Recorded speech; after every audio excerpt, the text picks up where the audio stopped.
Be strong.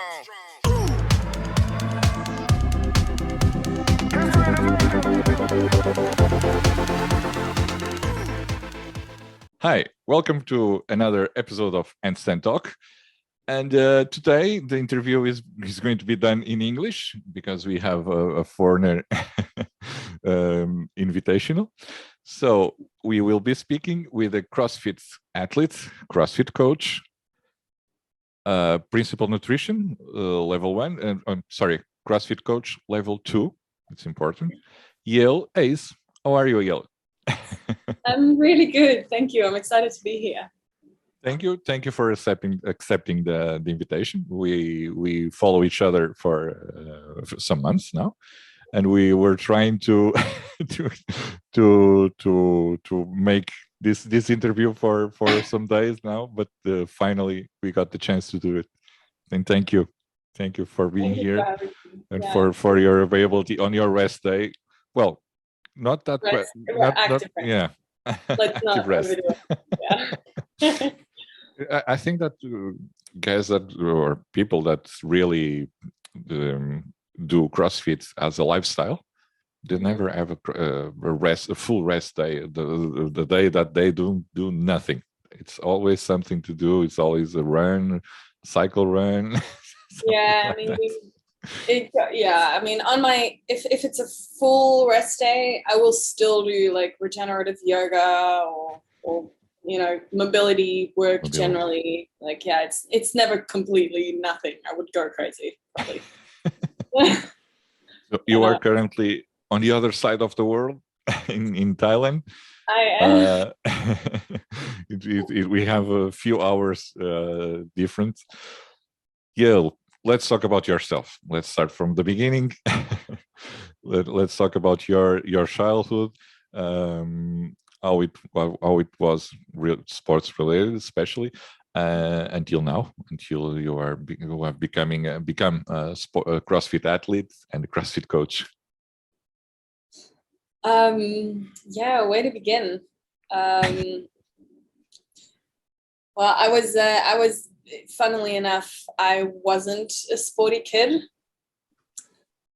I really disliked sports, not because of the exhaustion or not because of that it was hard. Yes, it was, but it was more because I was chubby at the time. I was overweight, and you know how kids are mean. Like I got bullied really, really badly up to the physical, and it was chaos at home. And so I became chubby and I got bullied for it. And that's why whenever we would have PE or a sports session, I'd feel really uncomfortable because I wouldn't be able to, push as hard as the other kids. And so I got bullied more. So it was kind of like a bad feedback loop.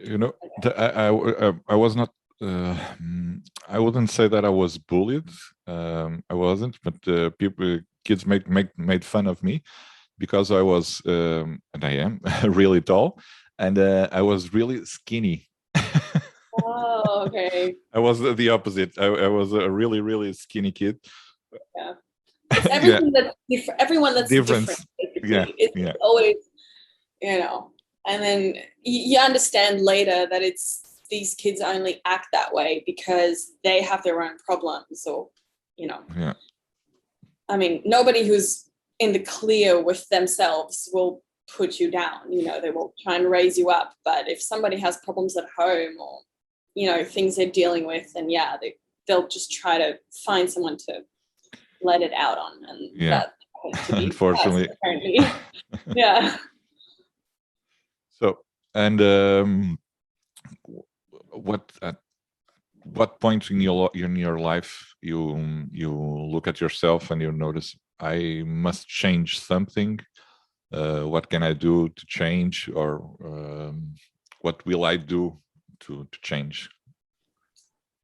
So there was a moment where, and this was building up for a couple of years. I had times when I was in my childhood when I didn't do any sports, except for modern dance, because my mom really insisted that we have some type of physical education, Yeah. real physical education, not like PE or something, but like not the one that we kind of call that in school, which is basically was for me just playing games, but not actually learning that much about how to use my body. But she always insisted we have something like this. We will talk about that later. We will have to talk about that later. Okay. Yeah, but apart go from on. that, I had times where I didn't do any sports, and I had a lot of stress from home, and there were people with depression in the family, and there was just a lot of stuff going on coming from school, the bullying thing, and it was just a lot. So at some point, and this, all the middle children will probably understand my position here. Being a middle child, you're kind of you're like the stable person in out of all three kids. Yeah. And you're kind of the glue to the family. So you feel like you need to keep the family together and to be strong for everyone. The problem is you don't have anything or anyone to lean on. And so you end up being the one that swallows everything quite literally. So that's what happened to me, where I would just eat everything that I could to cope, basically, and wouldn't do any sports. So I ended up growing to 100 kilo, which, I mean, how old were you at the moment? I was God, what was I? I was 20 years old. I mean, that's where, you should be at your peak.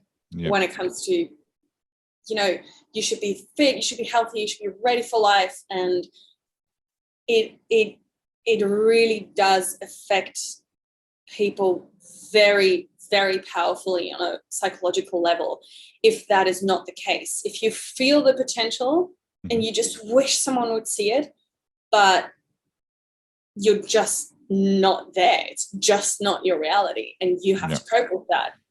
I ended up getting a small part in a cinematic movie, and saw myself when we were watching the trailer, and I saw myself at 100 kilo, and obviously the camera adds some weight, but in that moment, that was it. Like, I knew I had to change something. I really understood that this is not sustainable. This is not healthy. This is not something that I can't live like this. I'm wasting life.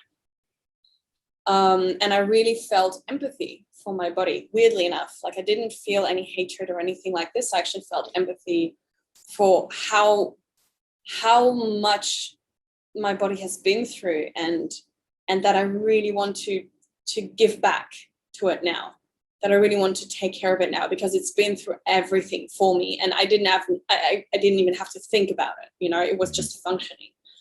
And so the whole transformation of starting to get curious about nutrition and all of that, it came from a really deep sense of empathy. And you know what, for now, take a moment when no one else matters and just give back to your body. So it was a real moment of gratitude and empathy and self-love. And I think that's why the transformation that followed will last forever now, because it was so deep. How did you motivate yourself to do that and to change your way of life, of living? Sorry. I mean, partly it was just feeling that raw potential and being sick of being underestimated just because of my size. I really wanted people to see me for who I was on the inside, for who I saw, for the potential that I saw in myself. But I realized that, I mean, now I couldn't care less, but back then, recognition from the outside, that was a really important thing. That's a question of self-confidence, and I didn't have any. So that was something that I needed. And for me, that was part of the motivation. But the biggest part was just and I have to do a shout out here to my mum because she's a doctor, and she has always been an advocate for prevention instead of, you know, letting the disease unfold and then treating it. Obviously, that's also a part of it, but preventing it from happening in the first place or from getting too far in the first place. And she was always super, super supportive. And, you know, she always had an ear for me, and she just basically listened to what I was going through. And it helped me understand that, hey, you know, food is not going to solve my problems that I have or that I create as well. If I want to change something, I actually have to make the decision. And it's okay to be where I am right now and to take it slow and to just kind of get curious and do it my own way. I don't have to be skinny by tomorrow. Of course. You know, so it's just the motivation came from feeling loved and feeling and having the space to actually do this my way, and having people, or specifically just my family, that actually truly believed in me, which is honestly why I'm a coach now. I want to be that person for someone else because I know how important it is. Yeah, because not all of us have that luck to have a family to support us and that motivate us to become a better person. Thankfully, you had that option, and it meant a lot for your life change. It's great. It's great. And where did your journey start? It was on the nutrition, on the sports, both at the same time. I went to. I did. Oh my God, I can't even remember properly. I think it started with nutrition. I went to a nutritionist because I understood that. I mean, now I have this line in my head that you can't outtrain a bad diet. You really can't. We eat 3 to, you know, a couple times a day, most of us. If those meals are, shit, then you're not going to get anywhere, even if you exercise the hell out of your day. You know what I mean? So it's just, back then already, I kind of understood this is where I have to begin because this is where I'm going the most wrong. Because I didn't actually mind exercise. So I went to a nutritionist, I think once a week, and just for a couple of weeks. And I remember the one line, which I watched Schindler's List, and that line just stuck with me. I know, random, but it was that hope is always stronger than fear. I think that's from Schindler's List or some similar line, some version of it. And I changed that around and I said, you know what? Curiosity is actually stronger than fear. And so my mission was to become curious about food, about how I would function and how this could taste if I combined grapes with hummus, you know, and just see what had happened. You know, so I tried to become really, really curious about nutrition, learn more, get information, and that made me lose the fear of it because I had a lot more information to make good decisions upon. To base your major or your studies are not really weren't nutrition related. It was environment.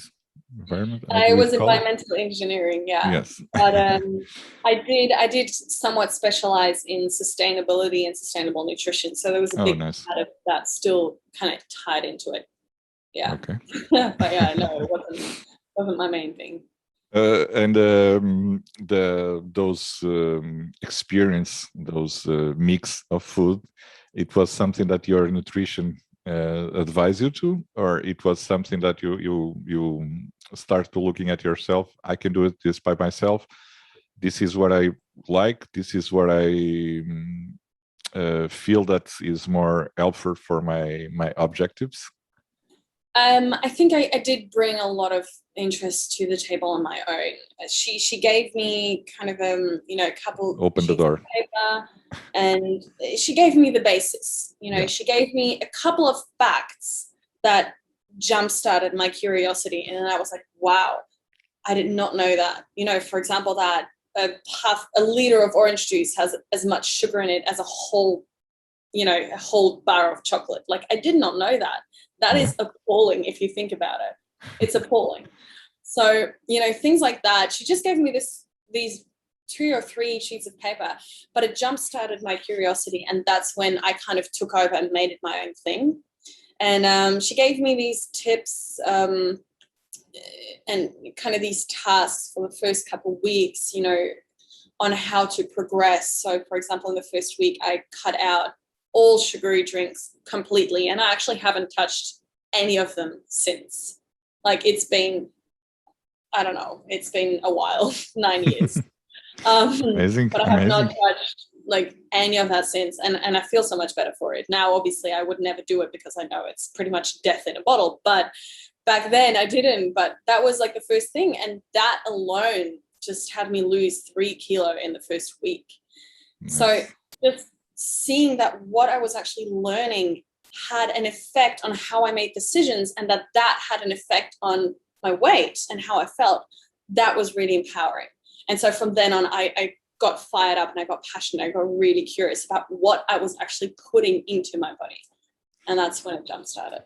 How much weight have you lost since then, that 9 years?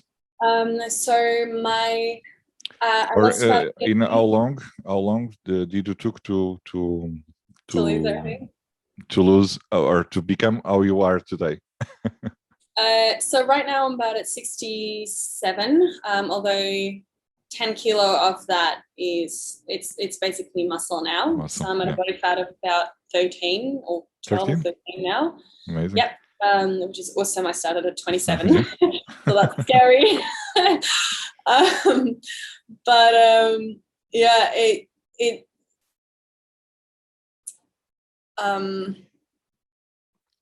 took me.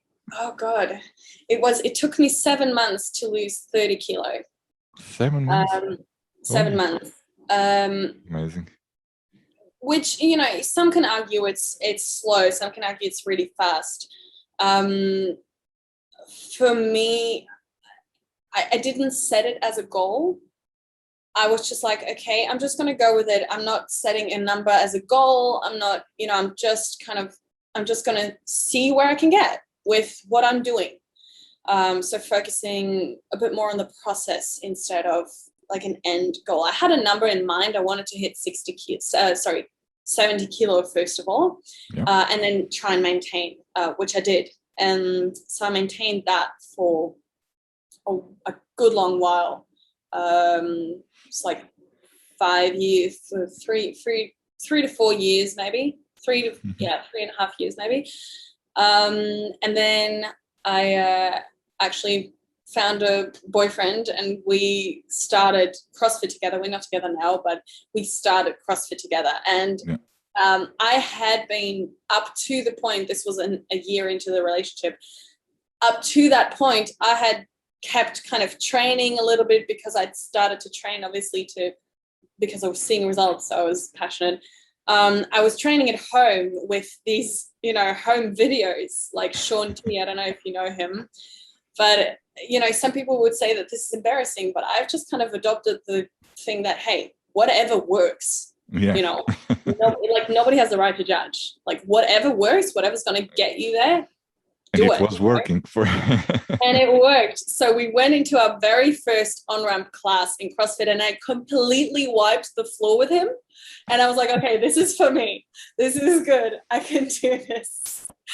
So that was when I became a bit more serious about sports, specifically CrossFit, and it stuck. And then when we broke up, I was going through a really hard time with him. And that's when I actually went down to my lowest, which was 57, which I'm now looking back, I'm concerned about because that was too low for where I was physically.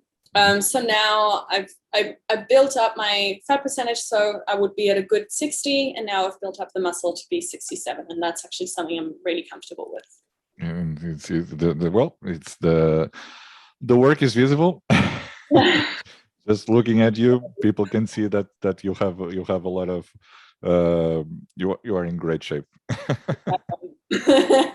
It's something that it's a curiosity as well for me, because here in Portugal now, I think that now that it's changing, the perspective is changing, thankfully. But was like people look at women that with a lot of muscles, and they will, oh no, you have a lot of muscle, you are starting to look like a guy or something like that. You have the same experience, right? Oh my God. It's all over the world. I mean, I personally, I have only ever heard this once from, I think it was a Chinese doctor or something that was like doing acupuncture on me, and he was like, oh, you have muscles like a guy, you need to be careful. And I was like, why? I want to be strong. Like, screw you. Like, you don't understand me. I'd rather be able to do a pull-up than to look like a stick, Yeah. But now for me, I've never actually had apart from that, had this experience because of my reaction to it and my attitude up to that point. So, I would have a conversation with someone, and I'm someone that, like, I wear dresses and I look feminine per se. Yeah. It's just that I have an athletic build, now. Yeah. But I'm like, I like being woman, I'm going to put on some makeup sometimes or put on a nice dress. Like, it doesn't make me a guy,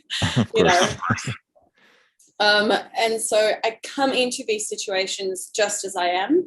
And if someone then says, oh yeah, but you've got muscles, or like, you look really muscly, you look really strong, there are people, if they're insecure about this, they will immediately take it as, oh, you look like a guy. Whereas I immediately have kind of trained myself to take it as, oh, damn, you look strong. Like, you could probably lift me.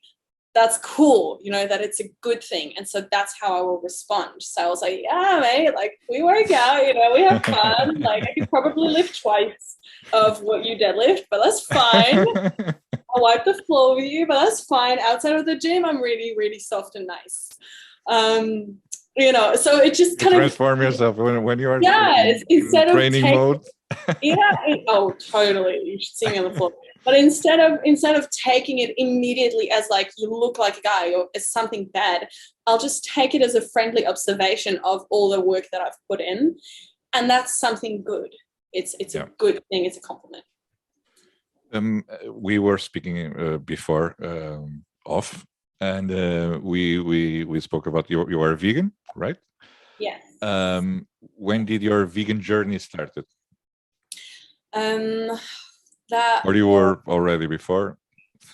So we grew up vegetarian. We grew up pescatarian. Sorry. So we ate fish, dairy, and eggs, but we never had other seafood, and we never ate meat. So I until this day, I don't actually know what these taste like, which is weird to some people.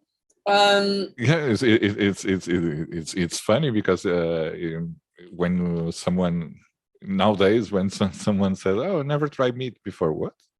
What? How? Where do you live? I mean, but my parents went vegetarian before we were born, specifically my mum, because she knew of the health benefits of a vegetarian diet, and so that's how she raised us, which I'm personally really grateful for, because I was able to see a very clear difference in training when we started CrossFit, me and my ex together, where he would become sore very, very quickly, and I would just never get sore because my inflammation levels were so much lower because I wasn't eating meat and animal and like a lot of animal products. So we already had like a maybe 65-70% or even more, like 80% vegan diet, and then the odd kind of piece of fish or something in between. And then I actually turned vegan in 2017. So it's been a while. It's like 5 years now. Do you when you start the full vegan diet, did you notice any lack of strength, or did you notice any muscle reduction, for example? Actually, no, the opposite. No, I seriously, I ended up sleeping better. My skin cleared up a lot, which will interest, especially girls and teenagers probably, but still, for me, it was important. I was able to push a lot harder in workouts. I was building muscle just like anyone else. Sometimes better though, because I was less sore, or I wasn't sore at all, ever. Like I generally don't get sore, which I don't know if that's genetic. It's really fun. Yeah, it's like a nice little treat. I don't know if until this day, I actually don't. I suspect it's because of the diet and because we grew up vegetarian, but I don't actually know. But I've heard this of some other of my friends that are vegetarian or that have gone vegan, that they do feel less sore habitually after a workout. So I'm kind of assuming it's that. And it would make sense, scientifically speaking. But yeah, I needed less sleep. I lost weight, during that time as well. So I think it really impacted me in a very positive way. And I felt lighter in workouts. I felt lighter to move. So yeah, it was good. Well, it's not a goal in my life, but it's a curiosity to become. I've tried before, but that was my mistake, because when I tried it, what I did was I stopped completely with meat for like 1 week. It was like that, and then it was really. It was really drastic. I should made more more steps. Yeah. It should. I should have done like step by step. 1 day with and 1 day without, and then growing up from there. But I will get there one day. Really, I mean, for most people, even just reducing meat to where you maybe have a piece of meat twice a week, I think that's a really, for the body, that's doable, in a way that it will not impact your inflammation levels too much, or it won't weigh you down. But if you're somebody that eats meat 3 times a day, you'll feel kind of withdrawal. You'll feel a difference. And obviously it is really important that you do inform yourself what to eat on a vegan diet. Mm-hmm. Simply because you can eat fries all day long and still be vegan. Technically you're not eating animal products. So it's just really, really important to have the information so that you can make informed decisions when you change to a vegan diet. And even if that means reducing meat to twice a week, just maybe know your alternatives before you enter, so that you can make sure that you're still hitting all these nutrient levels, and that you don't become deficient or develop cravings that then will lead you to eat again. That is what happened with some diets, especially if you are not being followed for nutrition, and you are being followed by Dr. Google. Sometimes you will feel like that you are lacking of energy. And I mean, we've all been there, it's a question of information in the end, really. Of course.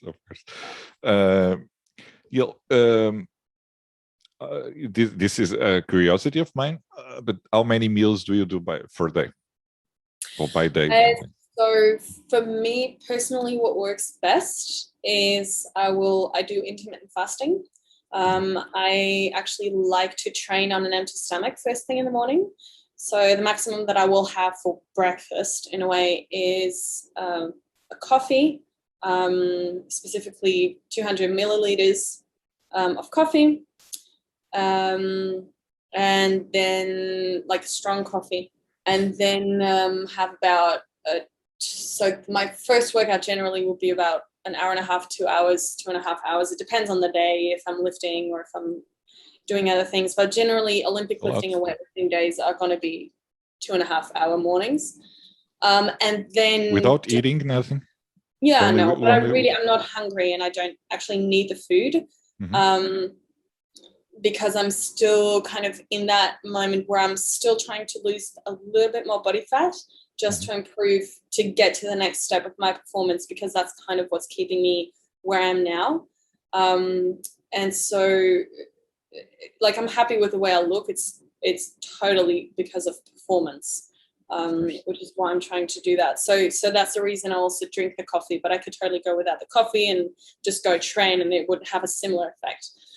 So I will intermittent fast until about noon, or just simply after the workout, but at least that I have about 15 to 18 hours between dinner last night and the next night, and the next meal. And then I'll have a big lunch, about a snack around maybe 3 or 4 p.m., a good dinner, which is usually a bit less carby, and a bit more focused on protein, a little bit of healthy fat and vegetables. And if I want like a piece of fruit with some cinnamon for dessert, so be it. Like, I will, that's where I'm kind of, okay, you know, you have to live a little bit. Why the cinnamon? Yeah, with the cinnamon. Cinnamon kind of to keep your insulin levels low. That's my. Oh, nice. Yeah. So if you add, you need a lot of it. Like, if you add a teaspoon of cinnamon, that will actually keep your insulin levels low, and that's what you want if you're trying to cut weight, for example. Yeah, nice. Just, well, I like to eat pineapple, or the other one. Well, here in Portugal we call it abacaxi. It's similar to pineapple, but more sugary. Oh. It's more, and I always put, well, if I'm eating at my house, or if I'm eating outside, I always ask to put cinnamon. Yeah. On the pineapple. It's amazing for me, at least, but never tried on other fruits. I mean, I don't have it with all fruit, but you know, apples, obviously. Citrus fruit, I don't think it goes well. It just becomes. No. But everything else, basically. Red fruits, strawberries. All the berries. Absolutely. Yeah. Anything that's too sour, it will probably kind of make it bitter, but everything else is fine. Another curiosity, because you mentioned that you train like for 2 hours. What do you do in 2 hours on a 2 hours training?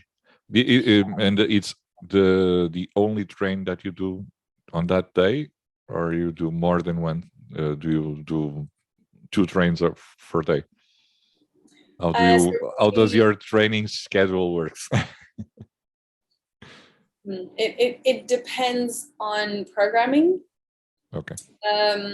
So, for example, my program is structured in a way where 1 week, Olympic lifting is kind of a thing that, you know, keeps popping up, but I will always alternate heavy days of Olympic lifting and general powerlifting with things like long distance efforts and then long gymnastic sessions.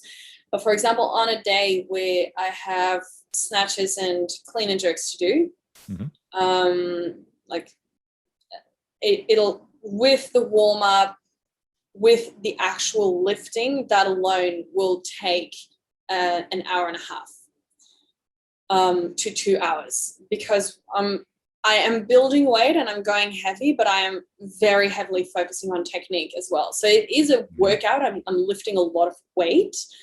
I just PR'd my back squat yesterday, so that's, you know, things amazing. Like that keep going. Congrats. But it's, you know, these take a bit of time, because obviously you have to wait in between lifts as well, to make sure that you have the energy, the explosive energy that you need to do the next lift properly. So that will take about an hour and a half to 2 hours, and then I will either go home after this and then come back in the evening, maybe for some conditioning, like a very short, 15, 20-minute AMRAP, something like that, nice and spicy, just to kind of get the heart rate up a little bit. Or if it was a really heavy day, I will let that stand, get an ice bath of 6 minutes or something, and then maybe get another one in the evening. I don't know. And then the next day I will have a combination of gymnastics and something to raise the heart rate. So I will kind of alternate these modalities. And then on the last day, it'll just be a pretty long WOD, usually like 10 rounds for time of lightweight movements, some like thrusters with like 30 kilo or something, or 40 kilo. Thrusters, push-ups, and sit-up. I don't know, something very simple, but that will just really get the heart rate up, but with very little weight. And then the next day is going to be a rest day. But yeah, usually it'll start off with a warm-up. I'll go into the lifts, or I'll go into skill work, finish off with a bit of cardio, a bit of raising the heart rate, and then I'm pretty much done. Based on your experience and as a scientist, do you feel like for a person that is trying to losing weight, cardio is the main thing? So what is your vision on that? I mean, everyone's different, first off. For me as a coach, I will tell every single client that if it works for you, that's what matters. So it doesn't actually matter to me too much if you do cardio, if you do weights, or if you do gymnastics, as long as you keep doing it consistently. The consistency is what will win the game. Now, when we are just looking at, for example, how many calories are burned, if you're looking during the session, that would be cardio. So that would be running, that would be burpees, things like that, burn a lot of calories whilst you're doing it. But then the afterburn, so how many calories you burn after the session is done, is way less. If you do weights, the calories you're burning during the session might not be as high, simply because your heart isn't just, it's less exhaustive. But then the afterburn, obviously, because the muscle breakdown was a lot bigger, a lot more during the session. To rebuild, that takes a lot more energy and a lot more calories. So the afterburn is going to be a lot higher. Optimally, if we're talking about health, which obviously should be the goal, it would be a combination. So definitely try to include maybe 3 weightlifting sessions a week. One of them where you really try and go for a heavy sesh, and then 2 of them maybe moderate to heavy-ish something. You don't have to go all out on the 2, but try to get one that's really nice and heavy. And then have the maybe at least 30 to 45 minutes of cardio every day, 5 days a week. The way that I like to break it up is 3 days. So, for example, if you're looking at the week itself, Monday to Wednesday, cardio, Thursday, rest day, and then Friday, Saturday, cardio, Sunday, rest day, and then you kind of start again. So that's kind of the structure that works for most people. But I feel like that's already going to put you at a really good starting point if you're looking to lose weight. If we're speaking about total body control and kind of taking your strength to the next level, and just building raw strength, that's when gymnastics come in, because that's just pure control. And you can actually have a very similar effect by using just body weight for the afterburn as you have with weightlifting, especially in static holds in gymnastics. I did an Instagram story about this just recently, but if, for example, you're holding a plank, if you keep holding it until your body actually breaks down, so not until your mind tells you, oh, I can't anymore, I'm dying, but actually until you physically fall down, you physically cannot hold yourself up, that means you have pushed your muscle to its breaking point, to its exhaustion point. And so the muscle breakdown is a lot bigger there as well. And so more calories burned after the session. So it's a very similar level of exhaustion. It just takes a bit longer and a bit more effort to get there. Whereas if you're using weights, it's a bit faster because obviously you have added weight. So you can have the same effect. But if you're not interested in gymnastics for now, or if it's just too much, try to just do cardio, maybe 5 days a week.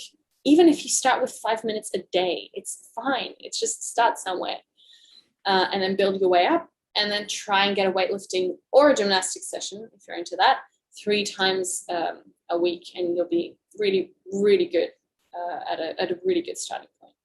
Nice, nice. Well, I was asking not on of course, on an athlete perspective, only as a healthy person, or a person that wants to become healthy, and what were your suggestions? Because this at least this is what I'm seeing more and more, especially on social media, is people saying that you don't need to do that much cardio. If you do weightlifting, for example, with, of course, with a special program, you will lose weight as much as you were going to lose if you were doing cardio. Not the same kind of loss, the loss with muscle construction or something like that. I'm not a coach, so. Okay. Yes and no. So as I said, you will have a higher afterburn after a weightlifting session. So if you're just looking to lose weight, to cut weight, then weightlifting can be a good thing. However, if you pair it with cardio, not just are you actually improving your health generally, because obviously if you're just cutting weight, but you've overloaded the body too much over a very long period of time, and your heart is not used to conditioning anymore, you can't really use that strength, you know? So you want to be able to carry a 30-kilo rucksack or a 30-kilo backpack and hike up Mount Kilimanjaro, not one or the other. That's always a thing, right? So this is why I'm saying, if you really want the full effect of working out and to go towards losing weight, then try to get a combination, because you do want to keep your heart healthy and pumping. Mm-hmm. Whereas if you're just doing weights, then yeah, it gets used a little bit more during weightlifting sessions, but it's not the same as if you work it out during conditioning, and that's just as important, and it will actually accelerate your weight loss a lot. So don't cut the cardio. Okay. Nice. Thank you for clarifying and to share your perspective. It's very important. You mentioned before that you just made your new PR on back squat. Let's talk about that. Numbers. Okay. I'm not anywhere impressive yet. I'm at 97.5. On the big scale, that's nothing. But my goal this month, so until the end of this month, is to hit 100. And that I feel like it's my goal with every lift kind of is to hit 100, because that was my former weight. So it's like it would be cool to say, hey, I can I don't know, I can lift my former weight. Yeah, like I can lift my former self, But yeah, so that's the goal for this month, is to lift 100, is to back squat 100 kilo. Deadlifting, I'm at 135 now, which is respectable. Yes. But yeah, like if we're looking at the elite athlete scale, when we're talking about people who go to the CrossFit Games, yeah, I'm nowhere, but that's not the goal for me personally. I'm just happy with going at my pace and getting the most out of it. Very good. And your snatch? My snatch is And clean and at jerk. right. Yeah, no, my clean and jerk is at 70 kilo, Nice. which is respectable. It's okay. Very good. Yeah, it's I'm never gonna be satisfied ever. Okay, this is just a thing. I'm highly competitive. My snatch, unfortunately had a shoulder injury. Oh. Not because of CrossFit. I was thrown off the bike by some idiot. Yeah, so that kind of impinged my snatching abilities a little bit. I've worked my way back up to 50 and could do more. But yeah, it's just a process. I need to take it easy and take it slow. Yeah. You will get there. You will get there again. I just don't really know where I would be right now. Very nice, very nice. Yael, talk us about what do you do now? You do some live streaming sometimes on Instagram, talking about what you do, what your perspective, your coaching vision. You made a really cool video one of these days, I think yesterday or 2 days ago, about core training. Yeah. What is your vision on that? What do you do? What do you want to share with us? I think this is kind of the vision for my Instagram channel. I do this because I know that there are other people out there that starting out like I did. Yeah. And I want to show them that it's possible, first of all, and that as long as they're curious and they go with gratitude, that they can leave the pressure of losing weight and getting fit behind them and just kind of enjoy the process. And that's really my vision for this channel, that everyone feels accepted the way they are, where they are right now in their transformation, and that maybe I can ignite some curiosity in them and motivate them to push past their limits, the limits that they've kind of put up for themselves, and take responsibility for their health. The other thing, what I really want to do, and why I share some nutritional information or some training information every now and again, or even mindset tips, how to deal with anxiety, how to deal with depression, things like that, because they do influence us and physically. What? Yeah, the reason I do that is I really want to give that information back to the people. I want to give the power of information and of making informed decisions back to the people, and take it out of the hands of the pharmaceutical industry, for example, or other industries that are telling us that they are there for our health, but in the end it's just about the money, which it is, unfortunately. Like, I've seen this too many times with clients, that they've trusted a company or they've trusted a service, and it just really disappointed them, and it was really unhealthy in the end. So I'm trying to give and motivate them to and demotivate. Yeah, exactly. Demotivate, I'm trying to give the people, I'm trying to show people that they actually have power to make informed decisions and to make healthy decisions for themselves, and that they don't need to rely on the system. They don't need to give their health into someone else's hands. This is their responsibility. It's their body. And I'm trying to, with that channel, to encourage them and motivate them and inform them so that they feel they have that power to actually make a healthy change for themselves. Nice. As a coach, Yael, what do you think that it's more complicated for you to change on a person? Right. The mindset, or the let's call it the training habits or the routine of training? What do you feel that is more complicated? It's always the mindset, because your training routine and your training habits are based on your mindset. If you have an athlete's mindset, you don't have a problem training all day.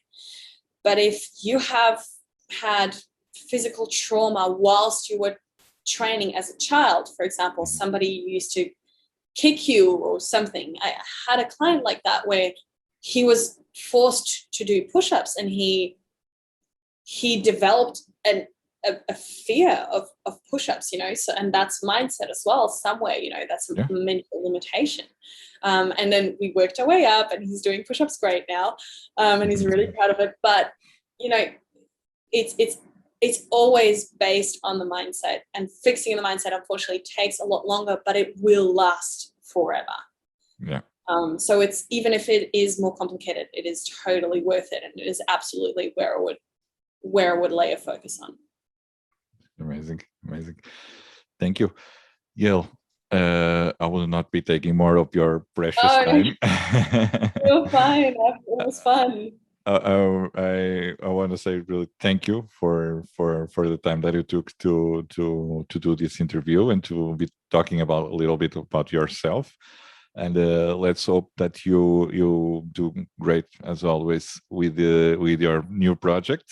And I know that you are opening a new CrossFit box in Thailand, and from there where you will go to a different country, we never know. You never know. I mean, the CrossFit box is one thing. It's not, I don't own it. I'm just going to be head coaching there and establishing CrossFit on Koh Phangan. But there's so many things happening at the same time. I'm writing for Push Press magazine. I've almost finished writing a book about weight loss transformation without the pressure, which is very similar to what we've been talking about, which is going to come out soon. So that's, you know, exciting. So there's always stuff happening, but it's definitely going to be fun. But if people want to follow me, then I'd be really honored, and I hope that we can build a strong community together. And they can find me on Instagram. It's at YAEL, YAEL_Hayes, HAYES. It's very simple. Yes, I will identify you when I share your interview. I will identify your account. So please follow YAEL, follow her coaching tips, and send her messages. She's really nice. She replies to all the messages, and let's do this. And whenever you move on to a new phase, we will talk again. And hope that to see you here in Portugal one of these days. I would like to. That would be fun. But yeah, thank you so much for having me. It's been really fun, and I really appreciate podcasts like yours that actually show the person behind the athlete or the coach, and encourage us to keep going and help us reach other people as well. That's really cool. Thank you for your kind words, and again for your time. A lot of success for you. Be great, keep safe, and keep rocking. Thank you. Yeah.